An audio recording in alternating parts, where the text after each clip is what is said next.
അസ്സലാമു അലൈക്കും വറഹ്മത്തുള്ളാഹി. എത്രമാത്രം പ്രതീക്ഷയോടുകൂടെയാണ് മാതാപിതാക്കൾ മക്കളെ വളർത്തുന്നത്. എന്നിട്ട് പലപ്പോഴും മക്കൾ മാതാപിതാക്കളുടെ സ്നേഹം തിരിച്ചറിയാതെ അല്ലെങ്കിൽ മാതാപിതാക്കളുടെ സ്നേഹത്തിന് ഒരു വിലയും കൽപ്പിക്കാതെ തോന്നിയ ആളുകളോടൊപ്പം ഇറങ്ങിപ്പോകുന്ന സംഭവങ്ങൾ നമ്മുടെ നാട്ടിൽ വർദ്ധിച്ചു വരികയാണ്.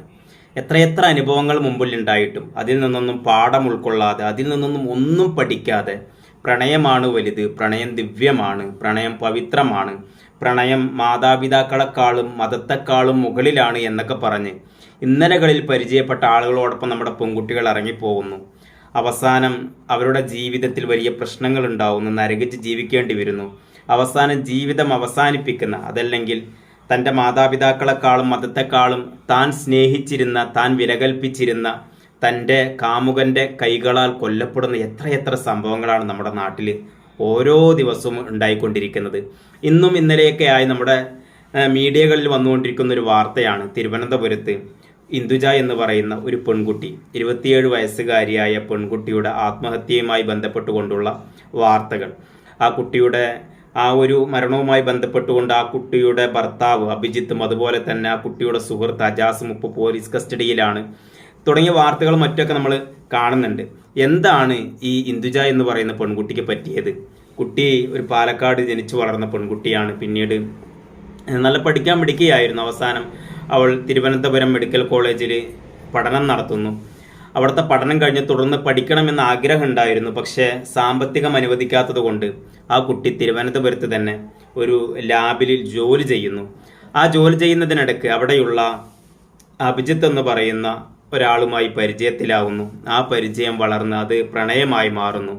അതിനിടയ്ക്ക് ഈ കുട്ടി ആദ്യം മുതൽ തന്നെ, ചെറുപ്പം മുതൽ തന്നെ അജാസുമായി നല്ല പരിചയമുണ്ട്, അജാസുമായി അടുത്ത ബന്ധമുണ്ട് എന്നൊക്കെ മീഡിയകളിൽ പറയുന്നുണ്ട്. എന്താണ് അതിൻ്റെയൊക്കെ കൃത്യമായ വസ്തുതകൾ എന്നൊക്കെ അന്വേഷണ സംഘം അവരന്വേഷിച്ച് കണ്ടെത്തട്ടെ. ഏതായാലും ഈ പെൺകുട്ടി അഭിജിത്തുമായി പ്രണയത്തിലായി. ആദ്യമൊന്നും ഈ പ്രണയ വിവരം വീട്ടുകാരെ അറിയിച്ചില്ല.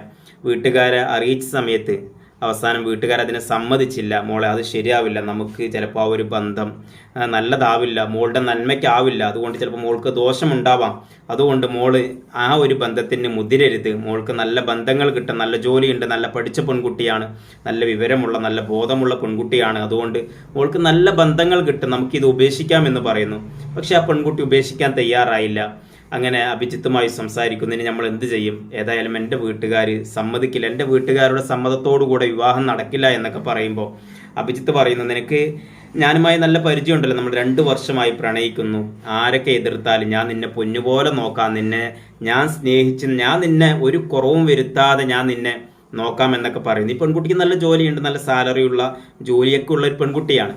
ഏതായാലും അഭിജിത്തിൻ്റെ കുടുംബത്തിൻ്റെ സമ്മതത്തോടുകൂടെ ആ കുട്ടിയുടെ കല്യാണം നടന്നു. പെൺകുട്ടിയുടെ കല്യാണം നടന്നു. 2.5 മാസമേ ആയിട്ടുള്ളൂ. 2.5 മാസം കഴിയുമ്പോഴേക്കും ഇന്നും ഇന്നലെയൊക്കെയായി നമ്മൾ കാണുന്ന കേൾക്കുന്ന വാർത്തകൾ എന്താണ്? ആ പെൺകുട്ടി ഭർത്തഗ്രഹത്തിൽ ഭർത്താവിൻ്റെ പീഡനങ്ങൾ സഹിക്കവയ്യാതെ, ഗാർഹിക പീഡനങ്ങൾ മൂലം ആ പെൺകുട്ടി ആത്മഹത്യ ചെയ്തു. ഭർത്താവിൻ്റെ വീട്ടിലെ 1ാം നിലയിലെ ബെഡ്റൂമിൽ ആ കുട്ടി ആത്മഹത്യ ചെയ്തു എന്നുള്ള വാർത്തയാണ് ഇപ്പം നമ്മൾ കേൾക്കുന്നത്. അതുമായി ബന്ധപ്പെട്ടുകൊണ്ട് ആ പെൺകുട്ടിയുടെ ഭർത്താവിനെയും അതുപോലെ അജാസ് എന്ന് പറയുന്ന സുഹൃത്തിനെയൊക്കെ പോലീസ് കസ്റ്റഡിയിലെടുത്തിരിക്കുന്നു. അത്തരത്തിലുള്ള വാർത്തകളാണ് നമ്മൾ കേൾക്കുന്നത്. ഇതാണ് പലപ്പോഴും നമ്മുടെ നാട്ടിലെ പ്രണയങ്ങൾ കൊണ്ട് സംഭവിക്കുന്നത്. മതം ഏതായാലും, ഇനി സ്വന്തം മതത്തിൽപ്പെട്ട ആളുകളായാലും മറ്റൊരു മതത്തിൽപ്പെട്ട ആളെയായാലും പ്രണയം എന്ന് പറയുന്നത്, പ്രത്യേകിച്ച് മാതാപിതാക്കളെ വെറുപ്പിച്ചുകൊണ്ടുള്ള, മാതാപിതാക്കളുടെ ഇഷ്ടത്തിന് എതിരെയുള്ള പ്രണയം എന്ന് പറയുന്നത് നമ്മുടെ കുട്ടികളുടെ തകർച്ചയിലേക്കാണ് ഈ പോകുന്നത്. ഏത് മാതാപിതാക്കളായാലും കുട്ടികളുടെ നന്മയല്ല ആഗ്രഹിക്കുള്ളൂ. നമ്മുടെ പെൺകുട്ടികൾ അത് ചിന്തിക്കുന്നില്ല എന്നുള്ളതാണ്. ഇന്നലെ കണ്ട, അല്ലെങ്കിൽ 1 വർഷം മുമ്പ് കണ്ട ഇവനെക്കാളും എത്രയോ സ്നേഹമുള്ളവരല്ല മാതാപിതാക്കൾ. നമ്മൾ ജനിക്കുന്നതിന് മുമ്പ് തന്നെ, നമ്മൾ ആണാണോ പെണ്ണാണോ എന്ന് അറിയുന്നതിന് മുമ്പ് തന്നെ നമ്മളെ സ്നേഹിക്കാൻ തുടങ്ങിയവരാണ് നമ്മുടെ മാതാപിതാക്കൾ. നമ്മൾ കണ്ടത് മുതൽ പിന്നെ നമുക്ക് വേണ്ടി ജീവിക്കുന്നവരാണ് നമ്മുടെ മാതാപിതാക്കൾ. ഈ ഒരു സ്നേഹം മനസ്സിലാക്കാതെ, നമുക്ക് വേണ്ടിയാണ് നമ്മുടെ മാതാപിതാക്കൾ ജീവിക്കുന്നത്, കഷ്ടപ്പെടുന്നത് എന്നൊന്നും മനസ്സിലാക്കാതെ ഇന്നലകളിൽ കാണുന്ന ഒരുത്തൻ്റെ സ്നേഹം അതാണ് വലുത് എന്ന് ചിന്തിച്ച് ഇറങ്ങിപ്പോകുമ്പോൾ സംഭവിക്കുന്ന അബദ്ധങ്ങളാണ്. ഏതായാലും ഈ ഒരു വിഷയം എന്താണ് കൃത്യമായ വിവരങ്ങളൊക്കെ പോലീസ് അന്വേഷിച്ച് കണ്ടെത്തട്ടെ.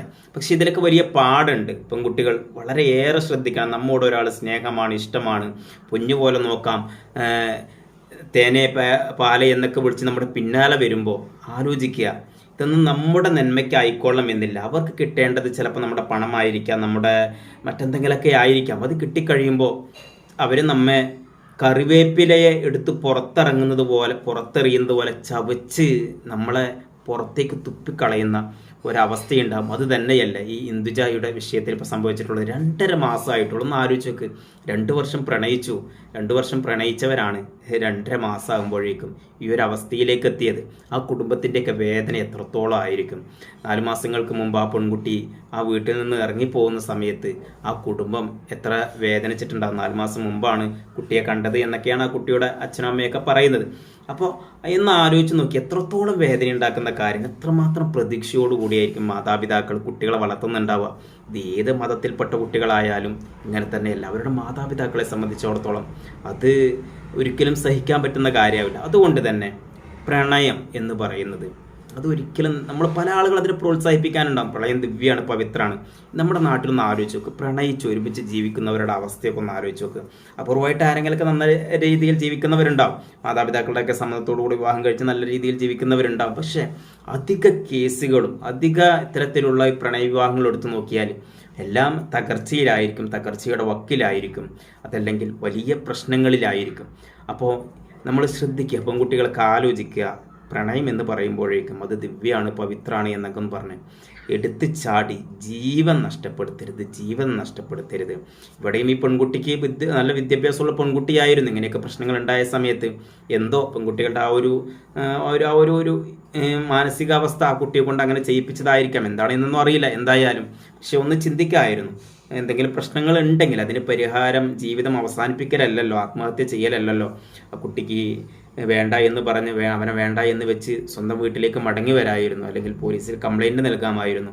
പക്ഷെ എന്തോ പ്രണയത്തിനെ അത്രത്തോളം സ്നേഹിച്ചത് കൊണ്ടായിരിക്കാം, അത്രത്തോളം അവനെ വിശ്വസിച്ചത് കൊണ്ടായിരിക്കാം ആ പെൺകുട്ടിക്ക് അങ്ങനെയൊക്കെ ചിലപ്പോൾ ചെയ്യാൻ തോന്നിയത്. എന്താണ് എന്നൊന്നും അറിയില്ല. ഏതായാലും നമ്മുടെ പെൺകുട്ടികളെയൊക്കെ അള്ളാഹു കാക്കട്ടെ.